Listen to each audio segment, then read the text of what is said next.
إن الحمد لله نحمده ونستعينه ونستغفره ونؤمن به ونتوكل عليه ونعوذ بالله من شرور أنفسنا ومن سيئات أعمالنا من يهدي الله فلا مضل له ومن يضلل فلا هادي له ونشهد أن لا إله إلا الله وحده لا شريك له ونشهد أن محمدا عبده ورسوله أرسله بالحق بشيرا ونذيرا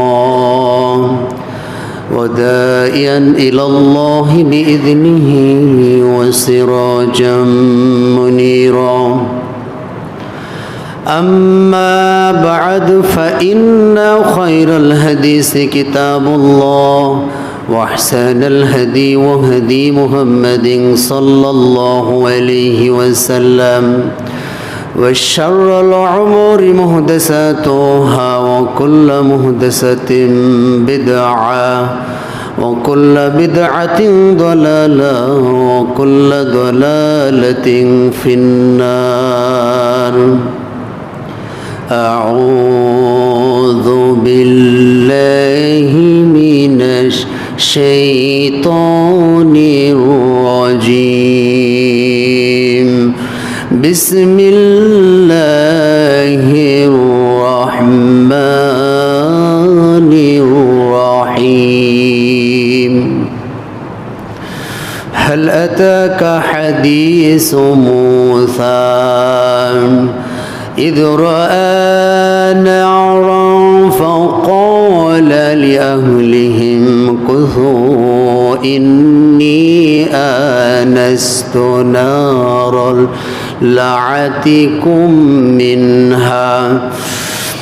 لعلي آتيكم منها بقبس أو أجد على النار هدى فلما أتاها نودي يا موسى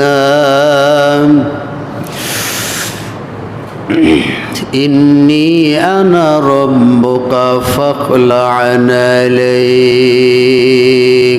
إنك بالواد المقدس طوى وأنا اخترتك فاستمع لما يوحى إنني أنا الله لا إله إلا أنا فاعبدني وأقيم الصلاة للذكر إن الساعة آتية أكاد أخفيها لتجزى كل نفس بما تسعى فلا يصدنك عنها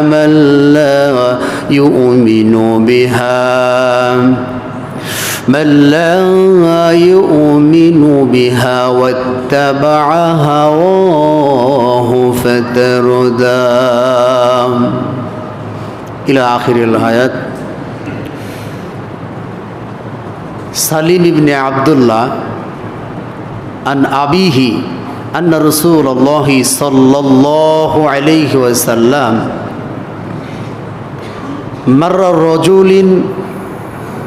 مر على رجل من الأنصار وهو يعز أخاه في الحياء فقال رسول الله صلى الله عليه وسلم دعه إن الحياء من الإيمان رواه البخاري الحمد لله যাবতীয় প্রশংসা সমস্ত তারিফ মহাপরাক্রমশালী আসমান এবং জমিনের একছত্র অধিপতি গোটা বিশ্বের রব তিনি যত বড়, তার প্রশংসাও তত বড়। আমরা অন্তরের অন্তঃস্থল থেকে আল্লাহ সুবহানাহু ওয়া তাআলার শুকরিয়া আদায় করি, বলি আলহামদুলিল্লাহ।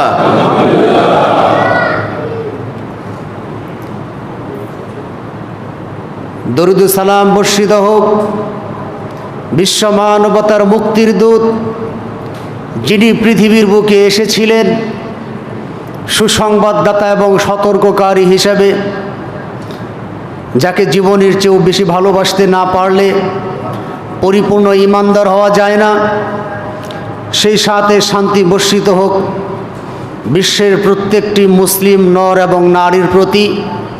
সম্মানিত উপস্থিতি, আলোচনার শুরুতেই যেই কথাটা বলা আমি প্রয়োজন মনে করছি, সেটা হচ্ছে খুতবা চলাকালীন সময়ে অনেক মুসল্লি দেখা যায় ঘুম পাড়েন। কেন ঘুম পাড়েন? আপনি বাড়িতে নিশ্চয় ঘুম পাড়েন না, অথবা আপনি বাড়িতে যখন ঘুম আসেন অনেক রাত করে ঘুম আসেন। কারণ রাত করে ঘুম আসলে দিনের ঘুম আসাটা স্বাভাবিক ব্যাপার। খুতবায় হয় কয়েক মিনিট, যেখানে 40-50 মিনিট আলোচনা হয়, নসিহা হয়। এখানে গুরুত্বপূর্ণ নসিহা।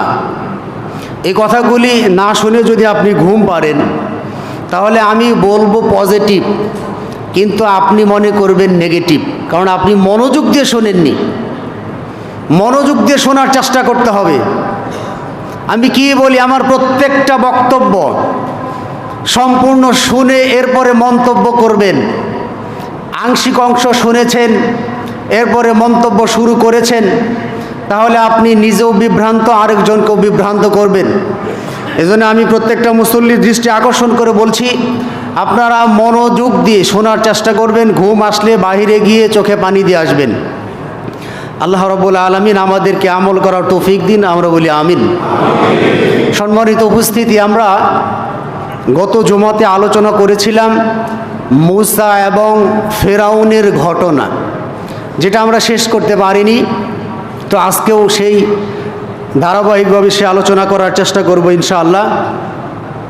তো মূসা আলাইহিস সালাম যখন মিশর থেকে মাদাইন শহরে চলে গেলেন, তখন তিনি তৃষ্ণার্ত, ক্লান্ত শ্রান্ত। তো তার পানি পিপাসা লাগলো। তো পানি পান করার জন্যে তিনি একটি কূপের নিকট গেলেন, যেটা কূপ আমাদের যাদের বয়স একটু বেশি তারা কূপ দেখেছে, কিন্তু আমাদের পরবর্তী প্রজন্ম অনেক বাচ্চারাই মানে কূপ বা কুয়া এগুলো কি তারা চেনে না। আগের মানুষ কষ্ট করে কুয়া থেকে পানি তুলে তারপরে পানির প্রয়োজন মেটাতো, কিন্তু এখন তো আলহামদুলিল্লাহ টিউবওয়েল চাপলে এরপরে পানির সুইচ দিলেই আলহামদুলিল্লাহ পানি আসে। কিন্তু এমন একটা সময় ছিল যে কূপ থেকে পানি তুলে, কষ্ট করে তুলে এরপরে পানি পান করতে হতো। তো আল্লাহ সুবহানাহু ওয়া তাআলা কঠিন থেকে সহজ আল্লাহ আমাদের দান করছেন, সেই জন্য আবার আল্লাহ শুকরিয়া আদায় করি, বলি আলহামদুলিল্লাহ। তো তিনি একটা কূপের কাছে গেলেন। কূপের কাছে গিয়ে দেখেন অনেক রাখাল তার পশুপাল নিয়ে পশুপালকে পানি খাওয়াচ্ছে। তো তিনি সেই মানুষের ভিড়ে দেখতে পেলেন দুইজন মেয়ে, যারা তাদের পশুপাল নিয়ে দাঁড়িয়ে আছে। যেহেতু তারা মেয়ে মানুষ, তাদের কিছু করার নাই, তাই মূসা আলাইহিস সালাম সেই মেয়ে দুটির কাছে গেলেন। কাছে যাওয়ার পরে তাদেরকে জিজ্ঞাসা করলেন, তোমাদের সমস্যা কি? তখন তারা বলল, আবুনা শাইখুন, আমাদের পিতা হচ্ছে অতি বৃদ্ধ, যার কারণে বাধ্য হয়ে আমরা মেয়ে মানুষ হয়ে এই পশু চড়াই বা পশুর পানি খাওয়াই, পশু লালন পালন করে, এই কাজে আমরা করি। তো আমাদের পিতা অত্যন্ত বৃদ্ধ মানুষ। তো এখন আমরা যে এখানে দাঁড়িয়ে আছি, ওয়েট করতেছি, অপেক্ষা করতেছি পশুকে পানি খাওয়াবো, এই রাখালরা যতক্ষণ পর্যন্ত তাদের পশুদের পানি খাওয়ানোর পরে তারা চলে না যাবে, ততক্ষণ পর্যন্ত আমাদের এখানে দাঁড়িয়ে থাকতে হয়। তো মূসা আলাইহিস সালাম একজন মাজলুম, তিনি মাজলুমের ব্যথাটা বুঝেন। তাই তিনি ওই মেয়ে দুটির পশু নিয়ে কূপ থেকে পানি তুলে তাদেরকে খাওয়ালেন। মেয়ে দুটি বাড়িতে চলে গেলেন।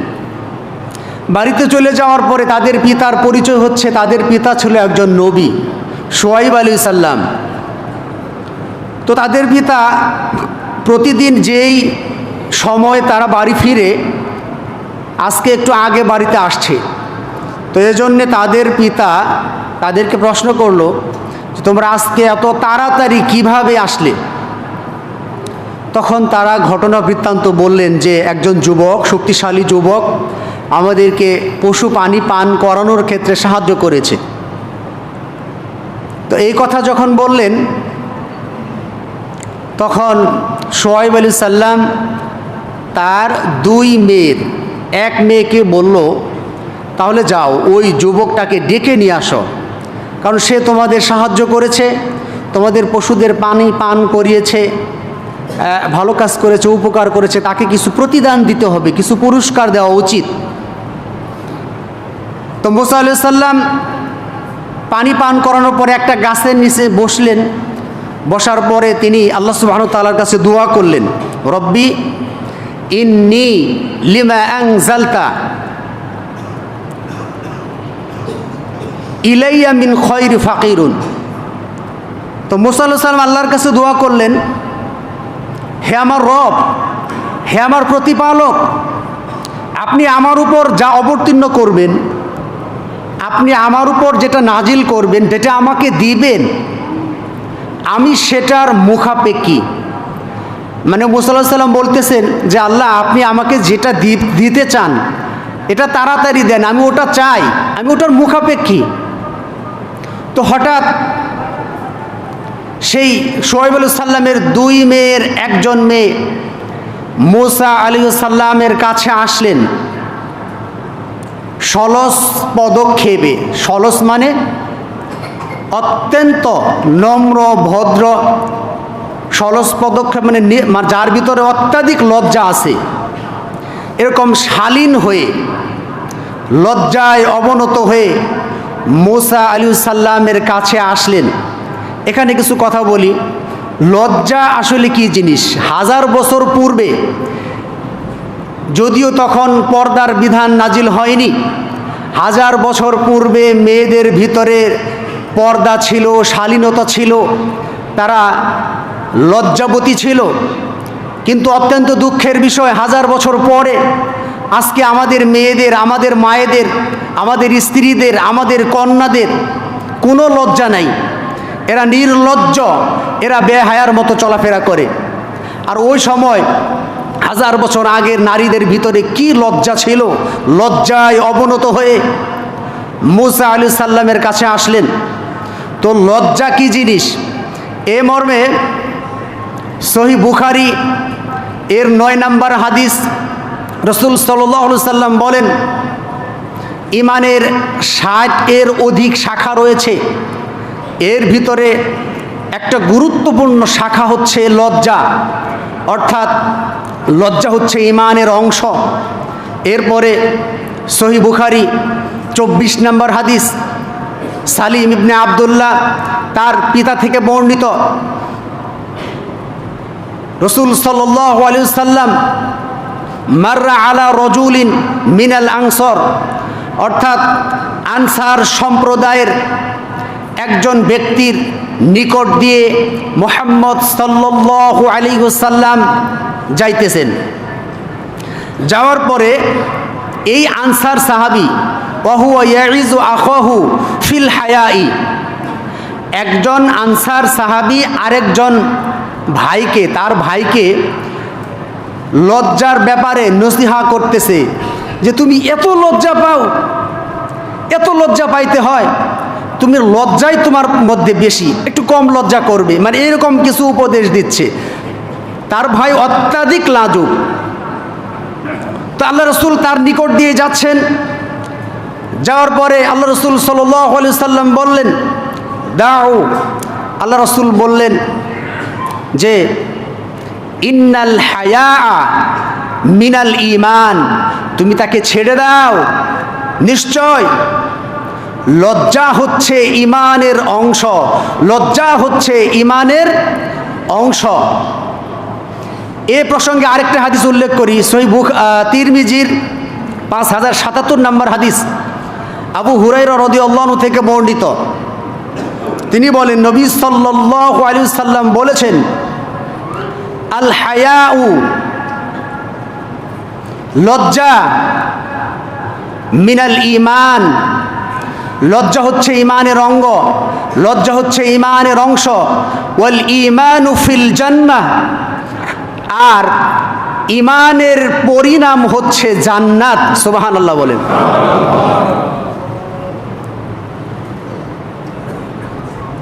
পক্ষান্তরে নির্লজ্জতা হচ্ছে দুশ্চরিত্রের অংশ, এবং দুশ্চরিত্রের ফলাফল হচ্ছে জাহান্নাম। অর্থাৎ যার ভিতরে লজ্জা নাই তার ভিতরে ঈমান নাই। মনোযোগ দিয়ে শুনবেন, যার ভিতরে লজ্জা নাই তার ভিতরে ঈমান নাই। এ প্রসঙ্গে আর দু একটা কথা বলতে চাচ্ছি, সেটা হচ্ছে সম্প্রতি সময়ে আমাদের যুবকদের দিকে তাকালে দেখা যাচ্ছে কিছু যুবক, বেশিরভাগ যুবক আমি তা বলবো না, কিছু যুবক তারা এমনভাবে চলাফেরা করে, তাদের চলাফেরা দেখলে বোঝা যায় এরা পশ্চিমা দেশে বসবাস করে। এরা এদের যে পোশাক, এরা প্যান্ট পরে এরপরে চলাফেরা করে। প্যান্ট পরে চলাফেরা করার কারণে একজন মুরব্বী লোক তাকে দেখে লজ্জা পায়। ঠিক কিনা বলেন? এই যে পশ্চিমা কৃষ্টি কালচার আপনারা এই সনপাড়াতে আমদানি করতে চাচ্ছেন, আমরা তো হাদিসের আলোকে বলবো, যেই যুবকটা এই ধরনের প্যান্ট পরে শর্ট কাপড় পরে চলাফেরা করে, এই যুবকের কোনো লজ্জা নাই, তার মানে এই যুবকের কোনো ঈমান নাই। ঠিক কিনা বলেন?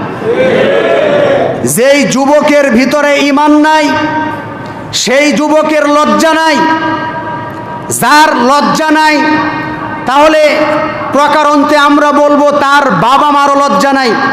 কারণ তার বাবা মা এটা সহ্য করে কিভাবে তার সন্তান একটা প্যান্ট পরে রাস্তা দিয়ে চলাফেরা করবে, আর তার বাবা সেটা ফেল করে তাকিয়ে দেখবে, সে বাবা হয় কিভাবে? সে তো মৃত বাবা।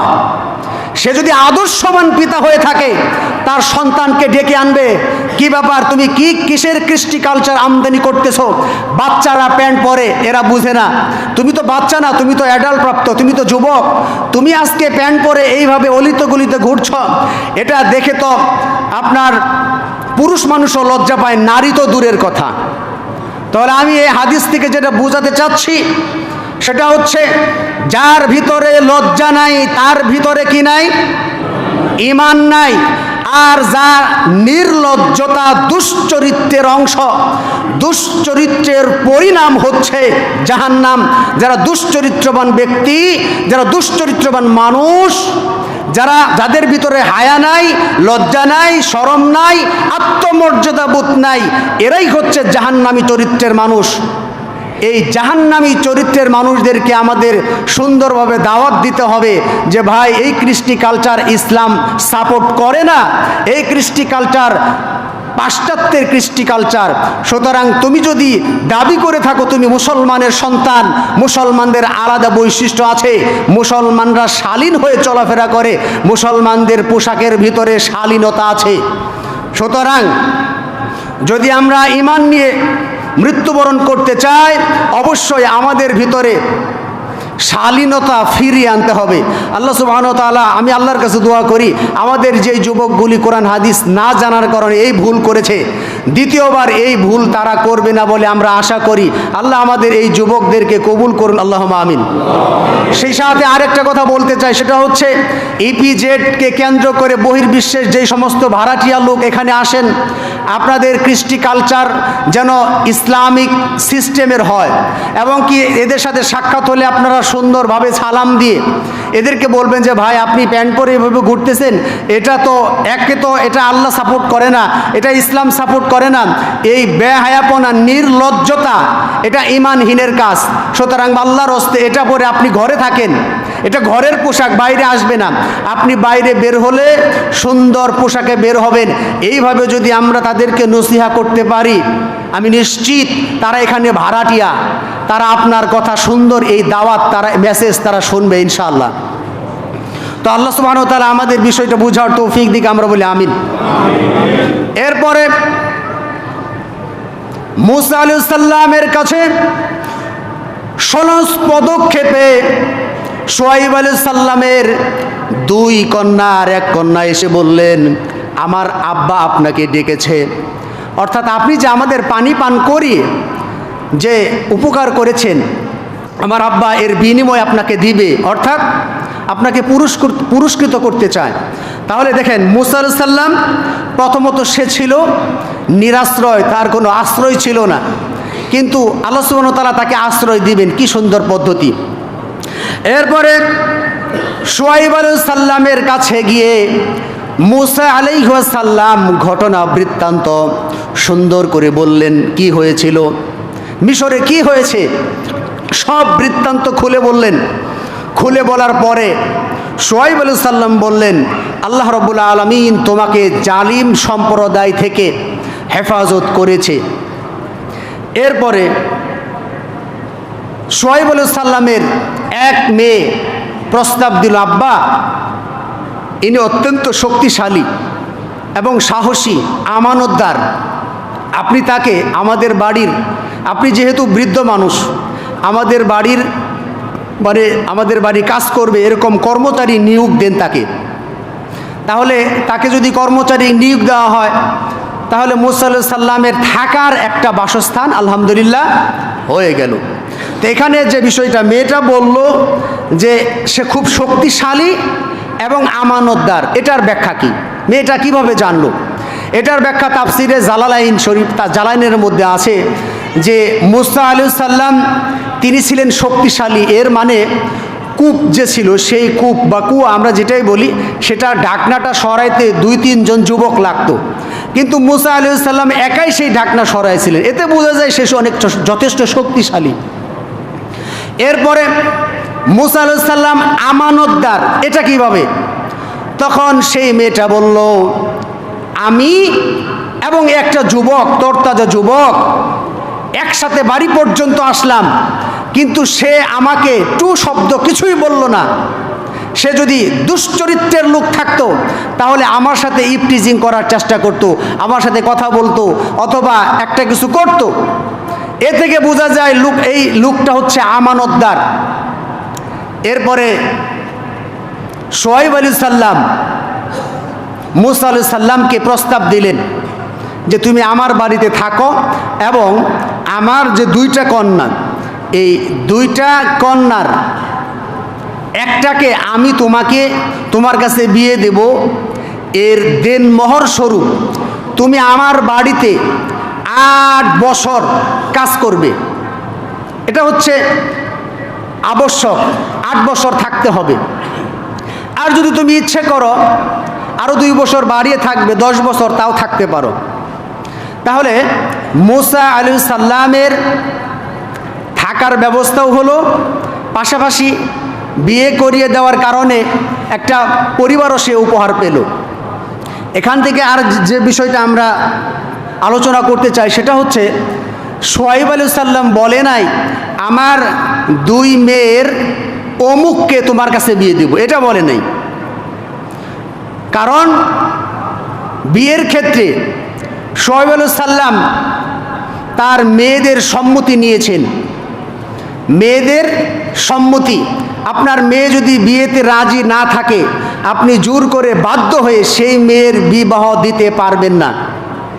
আপনার মেয়ের সম্মতি থাকতে হবে। আর একটাকে জোর করে গসিয়ে দেন নাই, তো মেয়ের সম্মতি নিয়েছে, এরপরে তাদের বিয়ে হয়েছে। বিয়ে হওয়ার পরে মুসা আলাইহিস সালাম তার শ্বশুর বাড়িতে থাকলেন 8 বছর। 8 বছর থাকার পরে আরও 2 বছর থাকলেন, 10 বছর থাকলেন। 10 বছর থাকলেন, তার দেনমোহর হলো এই 10 বছর তার শ্বশুর বাড়িতে কাজ করবে, এটা হচ্ছে তার দেনমোহর।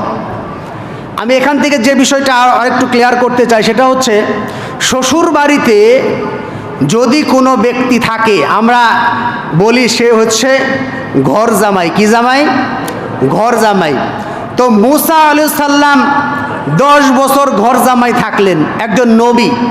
মুসা আলাইহিস সালামকে নিয়ে কেউ টিটকারি করে নাই, কেউ তিরস্কার করে নাই। কিন্তু আমাদের সময়ে যদি শ্বশুর বাড়িতে ছেলে নাই, শ্বশুর বাড়িতে এসে থাকা শুরু করে, মানুষ তাকে নিয়ে টিটকারি করে, মজা করে, ও তো ঘর জামাই। এরকম আছে না নাই? তো এইভাবে যদি টিটকারি করেন আপনি, তো ঘর জামাই তো আল্লাহর একজন রাসূল, পয়গম্বর ছিলেন।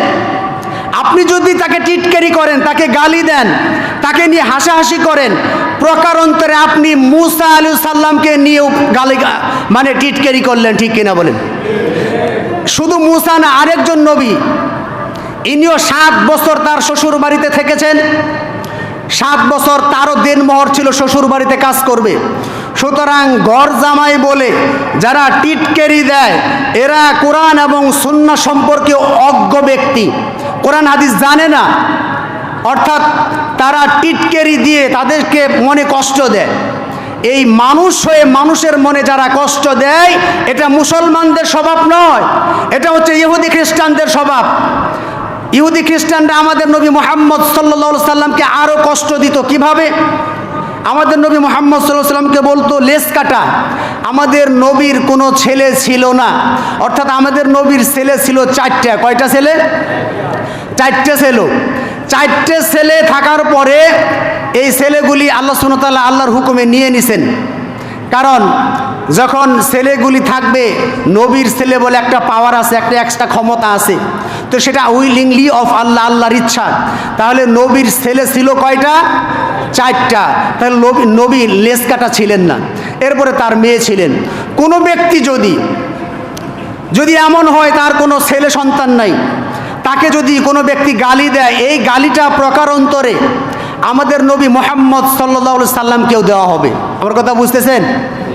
যদি কোনো ব্যক্তি এমন ব্যক্তিকে গালি দেয় যার ছেলেও নাই, মেয়েও নাই, যাকে আল্লাহ সুবহানাহু ওয়া তাআলার ইচ্ছায় বন্দা করে রেখেছেন, ছেলে এবং মেয়ে সন্তান দেওয়া এবং নেওয়ার মালিককে, যদি আমরা এমন কোনো ব্যক্তিকে গালি দেই যার কোনো সন্তান নাই, তাকে যদি তিরস্কার করি, এই তিরস্কার তাকে করা হলো না, তিরস্কার করা হলো তার ক্রিয়েটর, তার সৃষ্টিকর্তা আল্লাহকে। ঠিক কিনা বলেন?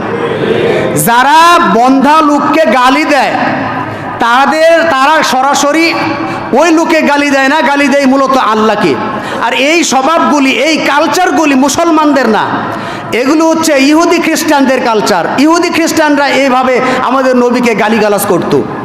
তো এই স্বভাব যদি মুসলমানের মধ্যে ঢুকে যায়, বুঝতে হবে সে ইহুদি খ্রিস্টানদের স্বভাব গ্রহণ করেছে, তার ভিতরে কোরআন সুন্নাহর কোনো জ্ঞানই নেই। আল্লাহ সুবহানাহু ওয়া তাআলা এই বিষয়গুলি থেকে আমাদের হেফাজত করুন, আমরা বলে আমিন। এরপরে মুসা আলাইহিস সালাম 10 বছর পূর্ণ করার পরে এবার মুসা আলাইহিস সালামকে বিদায় নিতে হবে, তাকে চলে যেতে হবে তার আপন ঠিকানায়।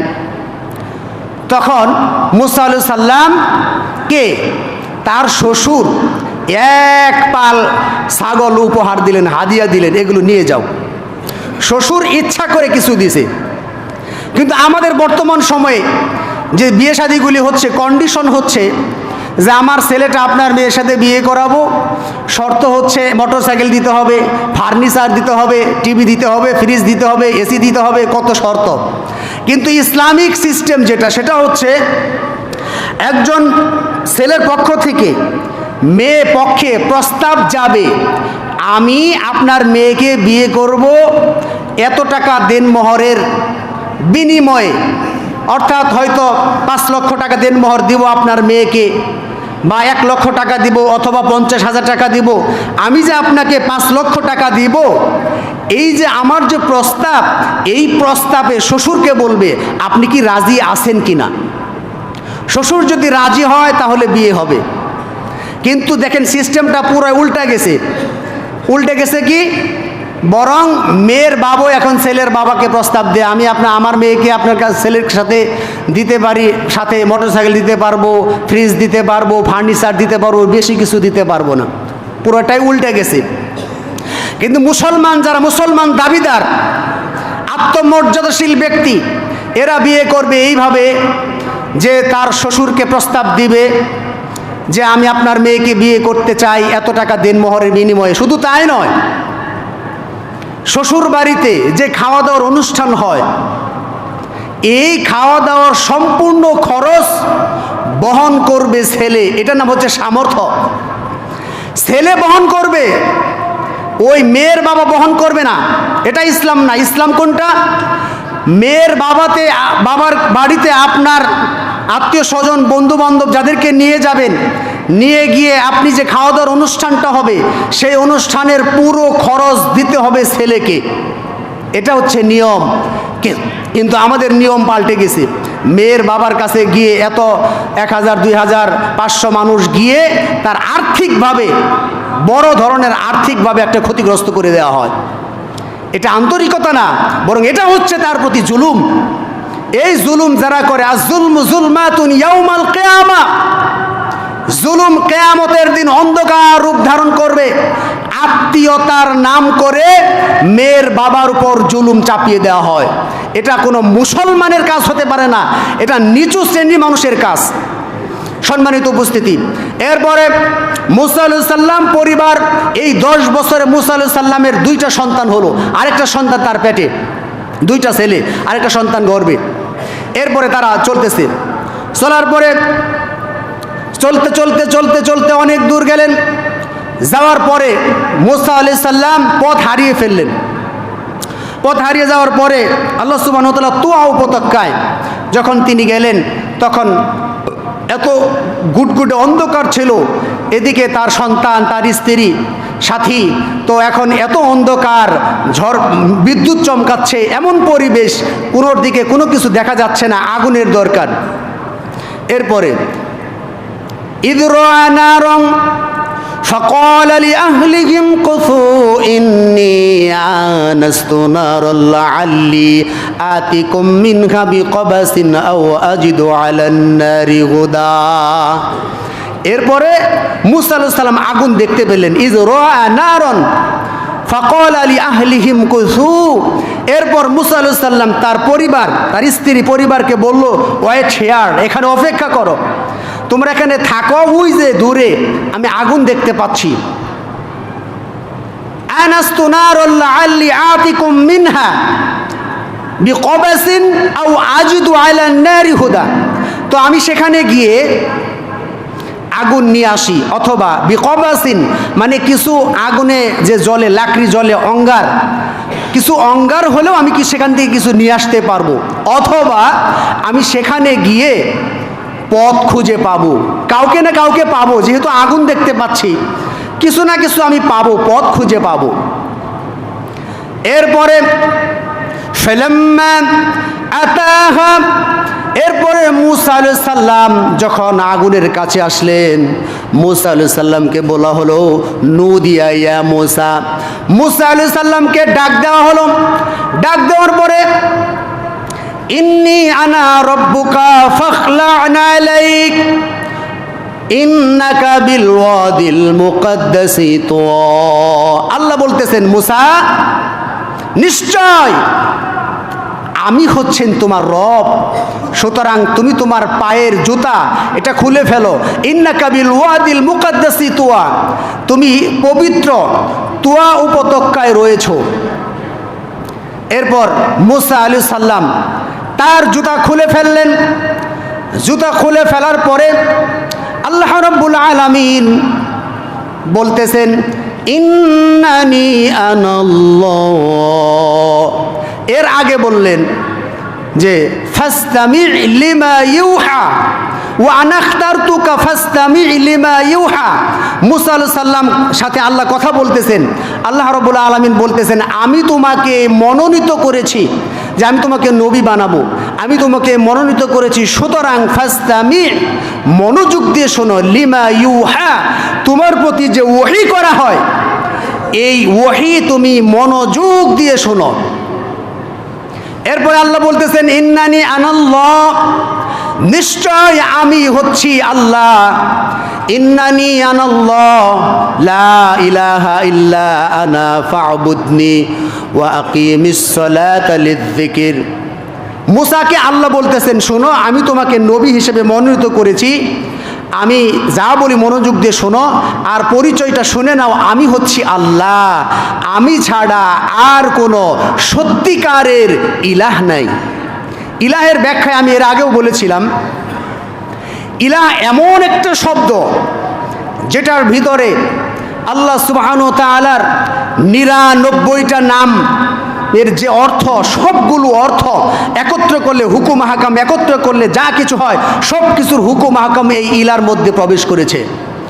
আল্লাহ ছাড়া আর কোনো ইলাহ নাই, এর মানে হচ্ছে আল্লাহ ছাড়া আর কোনো রিজিকদাতা নাই, আল্লাহ ছাড়া আর কোনো রিজিকদাতা নাই। কিন্তু কিছু মানুষের ধারণা যে আল্লাহ শুধু রিজিক দেয় না, সরকারি চাকরি যারা করে এরাই হচ্ছে রিজিকদাতা। অর্থাৎ মেয়ে বিয়েদের ক্ষেত্রে কন্ডিশন করে, ছেলে সরকারি চাকরি করে কি করে না, সরকারি চাকরি করলে মেয়ে বিয়ে দিবে, অন্যথায় বিয়ে দেবে না। তার মানে যারা সরকারি চাকরি করে না এরা মনে হয় রিজিক পায় না, এরা মনে হয় না খায় থাকে, এরা আল্লাহকে রিজিকদাতা হিসেবে গ্রহণ করতে পারেনি, এরা সরকারি চাকরিকে রিজিকদাতা হিসেবে গ্রহণ করেছে। ঠিক কিনা বলেন?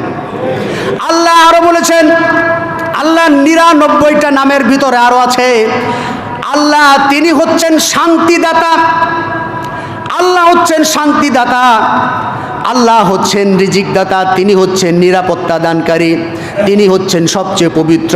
আল্লাহ ছাড়া আর কোনো পবিত্র কেউ নাই, আল্লাহ ছাড়া আর কোনো নিরাপত্তা দানকারী কেউ নাই, আল্লাহ রব্বুল আলামিন ছাড়া মহাপরাক্রমশালী আর কেউ নাই। আল্লাহ যে পরাক্রমশালী এটা অনেকে বিশ্বাসই করে না। আল্লাহ হচ্ছেন মহাপরাক্রমশালী, আল্লাহ হচ্ছেন আইন এবং বিধান দানকারী। অত্যন্ত দুঃখের বিষয়, আমরা আল্লাহকে আইন এবং বিধানদাতা, বিধান দানকারী হিসেবে কেউ মানি না, না মানি ব্যক্তি, না মানি সমাজে, না মানি রাষ্ট্রে, কোনো জায়গায় আমরা আল্লাহ সুবহানাহু ওয়া তাআলাকে বিচারক, আল্লাহকে আইনদাতা, আল্লাহকে বিধানদাতা হিসেবে মানতে পারি নাই। তো আল্লাহর যে ৯৯টা গুণ আছে এর ভিতরে একটা গুণ যদি কেউ অমান্য করে তাহলে একটাই, ইটস এনাফ ফর আনবিলিভার পারসন, এটাই যথেষ্ট অবিশ্বাসী হওয়ার জন্য। অর্থাৎ একটা গুণ, একটা বৈশিষ্ট্য যদি কেউ না মানে তাহলে সে কাফের হয়ে যায়। বেশি কিছু না, একটা যদি বলে আমি আল্লাহর বিধানদাতা মানি না, সবই মানি, আল্লাহর বিধানদাতা মানি না, তাহলে সে কাফের।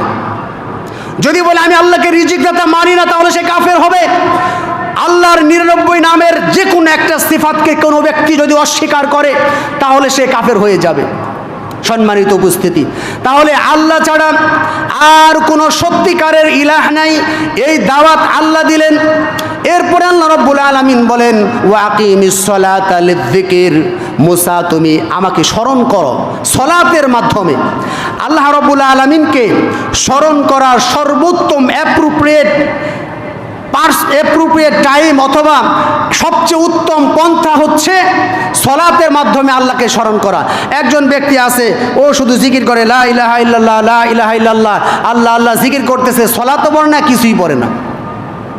তো আল্লাহ শিখিয়ে দিলেন যে তোমরা যা আমাকে স্মরণ করবে সলাতের মাধ্যমে। এক শ্রেণীর পীর আছে যে আমার পীরের মুরিদ হইলে আর নামাজ রোজা কিছুই লাগে না। তো আল্লাহ মূসাকে গাইড করতেছেন, মূসাকে বলতেছেন, শোনো মূসা, তুমি সলাত প্রতিষ্ঠিত করবে আমাকে স্মরণ করার জন্যে। সুতরাং যারা সলাত আদায় করে না তারা মূলত আল্লাহকে স্মরণ করে না, যারা সলাত আদায় করে না তারা আল্লাহকে স্মরণ করে না। এরপর মূসাকে আল্লাহ সুবহানাহু ওয়া তাআলা আরো যে উপদেশ দিলেন, তিনি বললেন, ইন্নাস সাআতা আতিয়াতুন, ইন্নাস সাআতা আতিয়াতুন, নিশ্চয় কিয়ামত আসবে, অবশ্যই আসবে, কিয়ামত অবশ্যই আসবে।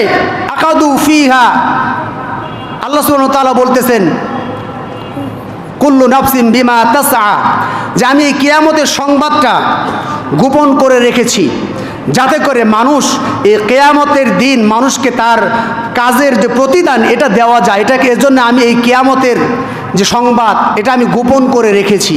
কিয়ামতের আলামত আল্লাহ রাসূল হাদিসে বলে দিয়েছেন, কিন্তু আল্লাহ রাসূলও নিশ্চিত করে বলে নাই যে 2000 অমুক সালে অমুক তারিখে আল্লাহ কিয়ামত দিবেন, এইভাবে নিশ্চিত করে আল্লাহ রাসূল বলে নাই। তো আল্লাহ বলতেছেন আমি কিয়ামতের জ্ঞান এটা গোপন করে রেখেছি, যাতে করে মানুষকে তার পরিপূর্ণ প্রতিদান মানুষের কর্মের ফল দিতে পারি, এজন্য আল্লাহ কিয়ামতের জ্ঞান গোপন করে রেখেছেন। তো কিয়ামত সম্পর্কে আল্লাহ সুবহানাহু ওয়া তাআলা এরপরে বলতেছেন, ফালা ইয়াসুদ্দান্নাকা আনহা মান লা ইউমিনু বিহা ওয়াত্তাবা'a হাওয়াহু ফাতারদা। মূসা আলাইহিস সালামকে বলতেছেন খবরদার, যারা কিয়ামত বিশ্বাস করে না, যারা প্রবৃত্তির অনুসরণ করে, এরা যেন তোমাকে বিভ্রান্ত করতে না পারে যে তুমিও যেন কিয়ামতে বিশ্বাসী না হও, তুমিও যেন প্রবৃত্তির অনুসরণ করো। যদি তুমি তাদের অনুসরণ করো যারা কিয়ামত বিশ্বাস করে না, যদি তুমি তাদের অনুসরণ করো যারা কোরআনও না হাদিসও না, মন যা চা তাই করে, এই প্রবৃত্তির পূজারী, প্রবৃত্তির দাস, এদের যদি তুমি অনুসরণ করো তাহলে মূসা তুমিও পথভ্রষ্ট হয়ে যাবে, তুমিও ধ্বংস হয়ে যাবে, তুমিও জাহান্নামের অধিবাসী হয়ে যাবে। এখান থেকে আমি যেটা শিক্ষা সেটা বোঝাতে চাচ্ছি, পথভ্রষ্ট, ক্ষতিগ্রস্ত, ব্যর্থ, জাহান্নামী, এখান থেকে এই আয়াত থেকে দুই প্রকৃতির মানুষ। এক, যারা কিয়ামত বিশ্বাস করে না, যারা আখিরাত বিশ্বাস করে না।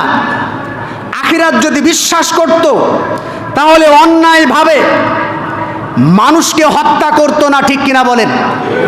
যারা আখিরাত বিশ্বাস করে আর অন্যায়ভাবে মানুষকে হত্যা করে না, কারণ মানুষকে অন্যায়ভাবে হত্যা করলে কিয়ামতের দিন সর্বপ্রথম হত্যার বিচার হবে।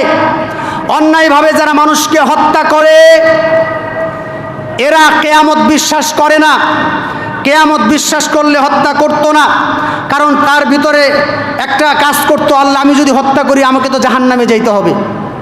এর আগে আমরা বলেছিলাম আল্লাহর সৃষ্টি মানুষ, সে বিশ্বাসী হোক আর অবিশ্বাসী হোক, কোনো ব্যক্তি যদি অন্যায়ভাবে বিনা কারণে একজন মানুষ যদি আরেকজন মানুষকে খুন করে, হত্যা করে, তাহলে এই যে গুনাহ হয়, সমস্ত পৃথিবীর মানুষ একবারে হত্যা করে দিলে যেই পরিমাণ গুনাহ, একজন মানুষকে, নিরীহ মানুষকে অন্যায়ভাবে হত্যা করলে ওই পরিমাণ পাপ তার আমলনামায় জমা হয়।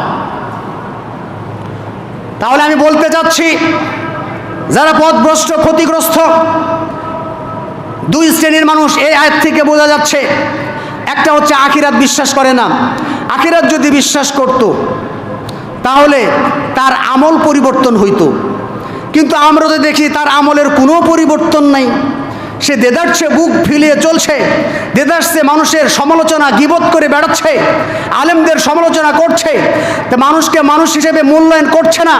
তো এইভাবে যদি আমরা দেখি, চলতে দেখি কাউকে, আমরা মনে করি এই লোকটা হচ্ছে পথভ্রষ্ট, ঠিক কিনা বলেন? তো আল্লাহ সুবহানাহু ওয়া তাআলা এরপরে বললেন, খবরদার, ফালা ইয়াসুদ্দান্নাকা আনহা মান লা ইউমিনু বিহা ওয়াত্তাবা'a হাওয়াহু ফাতারদা। অর্থাৎ যারা আখিরাত বিশ্বাস করে না, কিয়ামত বিশ্বাস করে না, আর প্রবৃত্তির অনুসরণ করে, মনে যা চা তাই করে। মন চাইলো মোবাইল দেখতেছে, মন চাইলো মোবাইলের ভিতরে অশ্লীল ভিডিও দেখতেছে, মন চাইছে দেখতেছে, কিন্তু তার মনের চাওয়াটা আল্লাহ সুবহানাহু ওয়া তাআলা কি বলেছেন এটা খেয়াল করে না। আল্লাহ বলেছেন খবরদার, তুমি তোমার দৃষ্টি সংযত করো, তুমি মন চাইলেই মোবাইল দিয়ে অশ্লীল ভিডিও দেখতে পারবে না, আল্লাহ নিষেধ করেছেন। তুমি মোবাইল দিয়ে ভালো কাজ করো, মোবাইল দিয়ে যে সমস্ত কাজ করা যায়, যেমন ভালো ভালো স্কলারশিপ, বিজ্ঞ, ডক্টরেট ডিগ্রি প্রাপ্ত যে সমস্ত আলেম, এদের লেকচার শুনে শুনে তুমি ইমান শিখো, ইসলাম শিখো, ওয়াজ নসিহত শোনো, ওয়াজ নসিহত শুনলে তোমার ইমান বাড়ে। ও বাবা, আমরা ওটা করি না, কি করি? রাস্তায় বসে বসে মোবাইল, ফেসবুক দেখতেছি, অশ্লীল নাচানাচিও মজা করে দেখতেছি, আবার নামাজও ঠিক ওই পড়ি। তো এইভাবে আমরা চোখের খেয়ানত করতেছি। আল্লাহ বলছেন এটা হারাম, ওটা থেকে ফিরে আসো, কিন্তু আমরা কি করতেছি? আমার মন চাইছে এই জন্য করতেছি, আমার টাকা দিয়ে এমবি কিনেছি, আমার মোবাইল আমি দেখব, তুমি বলার কে? এই যে প্রবৃত্তির অনুসরণ, আমার চাওয়া পাওয়া, আমার দেখা, আমার ইচ্ছা, আমার কর্ম, এই কর্মটা মিলাতে হবে আল্লাহ এবং তার রাসূল কি বলেছে এটার সাথে আমার কর্ম মিলাতে হবে, তাহলে আপনি সঠিক পথে থাকতে পারবেন। তাহলে এই আয়াত থেকে আমরা যেটা বুঝতে পারলাম সেটা হচ্ছে পথভ্রষ্ট ক্ষতিগ্রস্ত দুই শ্রেণীর মানুষ। এক, যারা আখিরাত বিশ্বাস করে না এরা ক্ষতিগ্রস্ত। দুই, যারা প্রবৃত্তির অনুসরণ করে এরাও ক্ষতিগ্রস্ত। প্রবৃত্তির মন বাসনা দিয়ে জান্নাত এবং জাহান্নামের যে বর্ণনা, জিবরাইল আলাইহিস সালামকে পাঠানো হলো জান্নাত দেখার জন্য। জিবরাইল গেলেন, জান্নাত এত সুন্দর, জান্নাত দেখে এসে বললেন, হে আল্লাহ, আপনার পৃথিবীর মানুষ বান্দা যারা আছে এরা যদি জান্নাতের এই সংবাদ শুনে সবাই জান্নাতে চলে যাবে। এরপর জাহান্নাম দেখতে পাঠাইলেন। জাহান্নামে দেখতে পাঠানোর পরে জিবরাইল এসে বললেন, আল্লাহ, আপনার জাহান্নাম এত ভয়াবহ, এটার সংবাদ যদি বান্দা শোনে তাহলে এই বান্দা কোনো দিন জাহান্নামে আসবে না। এরপর আল্লাহ তাকে আবার পাঠালে, আবার যাও। এরপর জান্নাত আবার অন্যভাবে সাজানো হলো। জান্নাতকে সাজানো হলো দুঃখ, কষ্ট, ক্লেশ, লাঞ্ছনা, মাজলুম, এরপরে আরও যত প্রকারের দুঃখ কষ্ট আছে, অসহায়ত্ব আছে, এগুলো দিয়ে জান্নাত সাজাইছি। এখন জিবরাইল বলতেছেন, আল্লাহ, তোমার জান্নাতে কেউ যাবে না। কেন যাবে না? কারণ যেই দুঃখ কষ্ট দিয়ে সাজানো হয়েছে এই বান্দারা দুঃখ কষ্ট সহ্য করতে বা ভোগ করতে প্রস্তুত না। আমরা দুঃখ কষ্ট চাই না, ঠিক কিনা বলেন? তো তাহলে জান্নাতেও যেতে পারবেন না। ইসলামের জন্য কষ্ট করতে হবে, ইসলামের জন্য কষ্ট পাইতে হবে, জীবন দিতে হবে, রক্ত ঝরাইতে হবে, ইসলামের জন্য কষ্ট সহ্য করতে হবে, তাহলে আপনার জন্য জান্নাত অপেক্ষা করতেছে। এরপর জাহান্নাম দেখে আসলো। জাহান্নাম দেখার পরে জিবরাইল বলতেছেন যে আপনার জাহান্নামে সবাই যাবে। কেন? জাহান্নামকে সাজানো হয়েছে মনের চাওয়া পাওয়া দিয়ে, মন যা চা তাই, প্রবৃত্তির কামনা বাসনা চাকচিক্যতা দিয়ে জাহান্নাম সাজানো হয়েছে। তো জাহান্নামে সবাই যাবে, কারণ সবাই কোরআন সুন্নাহর দ্বার ধারে না, কোরআন হাদিসে কি বলেছে সেটার দ্বার ধারে না, আলেমদের বক্তব্য কি বলেছে ওটার দ্বার ধারে না, দ্বার ধারে যে আমার মনে যেটা চাইছে আমি ওটাই করব। তো মনের চাওয়া পাওয়া কামনা বাসনা দিয়েই তো জাহান্নাম সাজানো হয়েছে। মনের চাওয়া পাওয়া মাত্র যদি কাজ করেন আপনার ঠিকানা ওই যে ফিঙ্গার দিলে যেমন মিলে যায়, ঠিক ওইরকম করে আপনার মনের চাওয়া পাওয়ার যে আমল এটার সাথে জাহান্নামের আমল মিলে যাবে, যাবেন জাহান্নামে। সুতরাং ক্ষতিগ্রস্ত তারাই যারা আখিরাত বিশ্বাস করে না, ক্ষতিগ্রস্ত তারাই যারা প্রবৃত্তির অনুসরণ করে, মন যেটা চা সেটা করে। আপনার মনের চাওয়া পাওয়াকে কোরআন সুন্নাহ দিয়ে সাজাতে হবে। আমি যেটা চাচ্ছি এটা কি আল্লাহ বলেছে, এটা কি মুহাম্মদ সাল্লাল্লাহু আলাইহি ওয়াসাল্লাম করতে বলেছে, এইভাবে যদি আমরা মিলিয়ে নেই তাহলে আপনি সঠিক পথে থাকবেন। আর যদি আমি একটা কাজ করলাম, আল্লাহ বলছে কি বলে ওটা দেওয়ার বিষয় না, নবী বলছে কি বলছে ওটা দেওয়ার বিষয় না, তাহলে আপনি পথভ্রষ্ট হবেন। তো আজকের এই পর্যন্ত ঘটনা ধারাবাহিকভাবে শেষ করবো ইনশাল্লাহ। তাহলে আজকে আমরা আলোচনা করলাম আল্লাহ সুবহানাহু ওয়া তাআলা মূসাকে গুরুত্বপূর্ণ নসিহত করতেছেন। গুরুত্বপূর্ণ নসিহতের মধ্যে এক নাম্বার নসিহত, মূসা শোনো, আমি আল্লাহ, আমি ছাড়া আর কোনো সত্যিকারের ইলাহ নাই। মূসা শোনো, যারা আখিরাত বিশ্বাস করে না, যারা প্রবৃত্তির অনুসরণ করে, খবরদার এরা যেন তোমাকে পথভ্রষ্ট করতে না পারে। তো এই পর্যন্ত আজকে আল্লাহ সুবহানাহু ওয়া তাআলা আমরা যতটুকু শুনলাম, আল্লাহ রাব্বুল আলামিন যেন আমাদেরকে কোরআন এবং সুন্নাহ অনুযায়ী চলার তৌফিক প্রত্যেককে দান করুক। আল্লাহুম্মা আমিন।